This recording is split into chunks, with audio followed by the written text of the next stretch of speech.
thank you for coming to this practical session for the application of all that you may have heard at the Global Healing session a few weeks ago. If you weren't actually at that session, don't worry about it, because all the information is presented and is available on the Global Healing website. It is important that we make a practical contribution, because Pope Francis says we must now seize the moment. This is an important time for us, our environment, and Mother Earth, our care for our common home.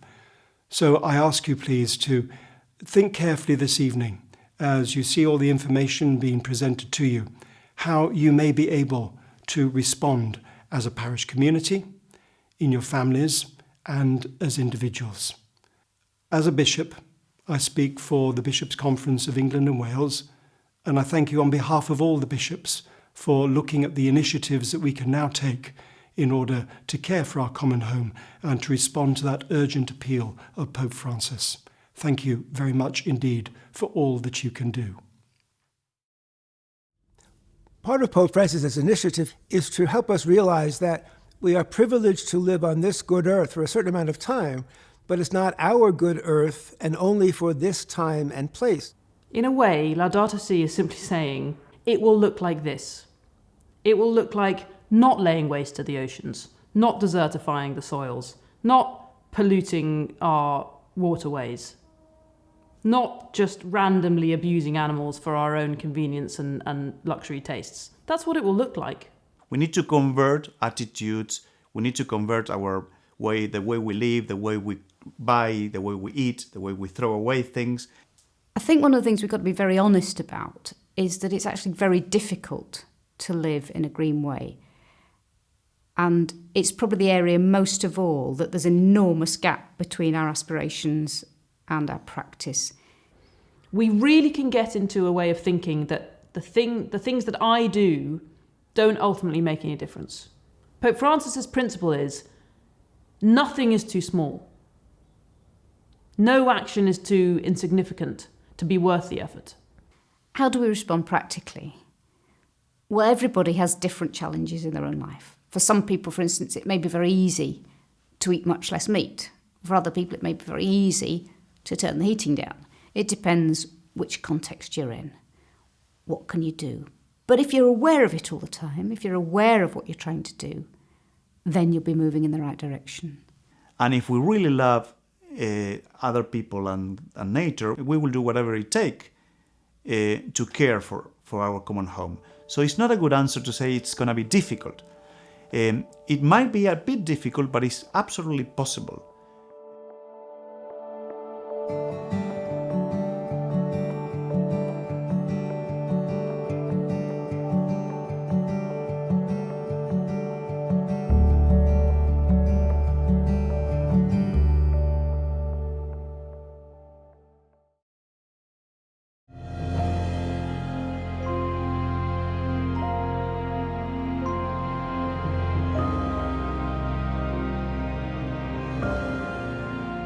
All of us, every single time we spend money, we are casting a vote for the kind of world we want. There is no non-moral purchase. Sometimes we're just rather greedy for getting as much as we can, as cheap as we can.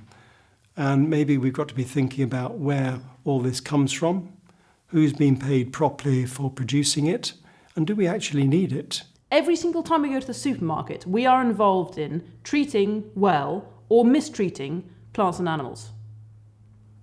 Every single time I stand at the supermarket checkout, I am supporting a particular way of relating to the earth. When you go to a supermarket, do you know that just moving your hand from one shelf to another affects thousands of people or affects the earth? We're all consumers, and we all have to be consumers. We should be producers as well. But surely the axiom is that I consume what I need. Responsible consumption is difficult. It means sacrifices, it means, in many cases, not having what we want or not having as much of it as we want. But that is the very essence of conversion, right? It's the reorientation, it's the reordering of priorities that makes us say, actually, that is more important than that. Respecting the intrinsic value of farm animals is more important than eating meat. I mean, it is. And also the washing liquid that we use for clothes, that we use in the sink for plates, it's friendly to the environment. It doesn't pollute the seas and the drains. Do you think Jesus cares about what cleaning products you use? Yes, he does care. Because he knows that if I use something that's harsh and chemical, it will affect another creature that he's made. In a world which is dominated by corporate power, actually, the sad truth is the way we spend our money, it's probably more significant than our vote. It's one of the greatest powers that we have, the way we spend our money. Pope Francis says this.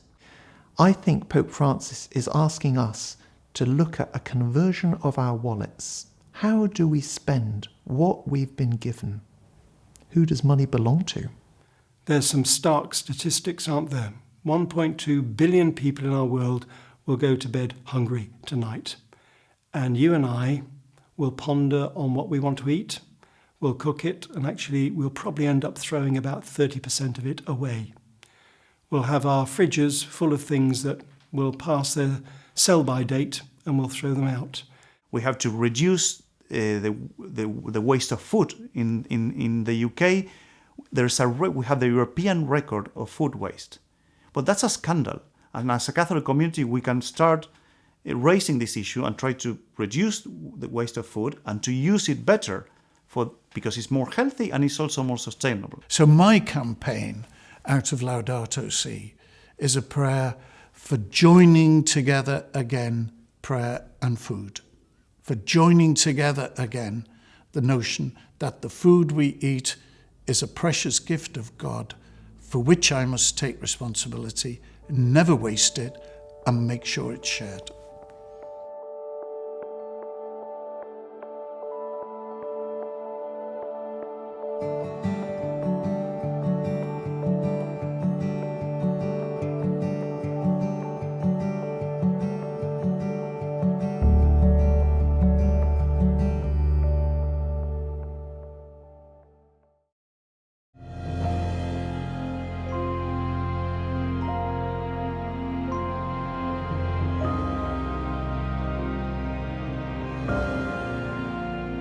And then, of course, there's the horrors of what we throw away. Pope Francis talks about creating a world where it is just piles of filth.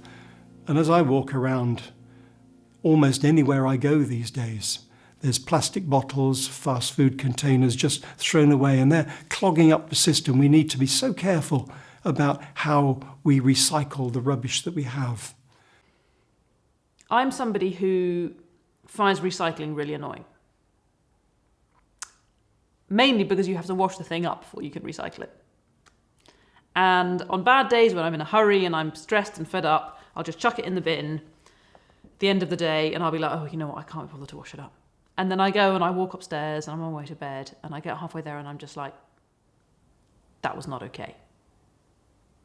It may be that little thing I just threw away is as nothing compared to the vast oceans of plastic that are dumped into the ocean every 5 seconds. But I don't have responsibility for them. I have responsibility for that bit of plastic. So I have to go downstairs, wash it up, and put it in the recycling. That's the necessary attitude. Well, here in this parish, in response to Laudato Si, we took the collective decision to ban the use of disposable plastics in the parish, especially with outside people hiring our hall. We have plenty of plates and cutlery and glasses, so we've put in our terms and conditions that disposable plastic cutlery and plates should not be used in our hall. I think our use of energy, our use of water, all the time thinking of the other person. All of these things, I think, are within the grasp of everybody. The amount of energy that we use, the lights we leave on, the heating that perhaps we have in our homes, which doesn't need to be quite as high as it is. We can wear a pullover, can't we, rather than walk around in shirt sleeves? Why not?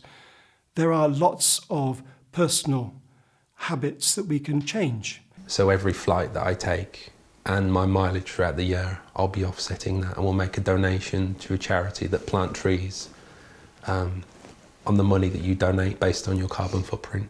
If you don't need too much, then you don't feel the lack of it. If you know what you need and it's there, and you don't have to go out and buy something else. We are as rich as the simplicity of our needs. So often people just think that meals are bought from the supermarket, stabbed a few times and stuck in a microwave, and of course all of the plastic and paper and heating that's involved is just so detrimental to the environment. So I decided to start growing things on the roof, and I've been amazed at what you can grow in pots. It takes a lot of time and patience, but it was nice to make that connection with food grown and food eaten all in the one day.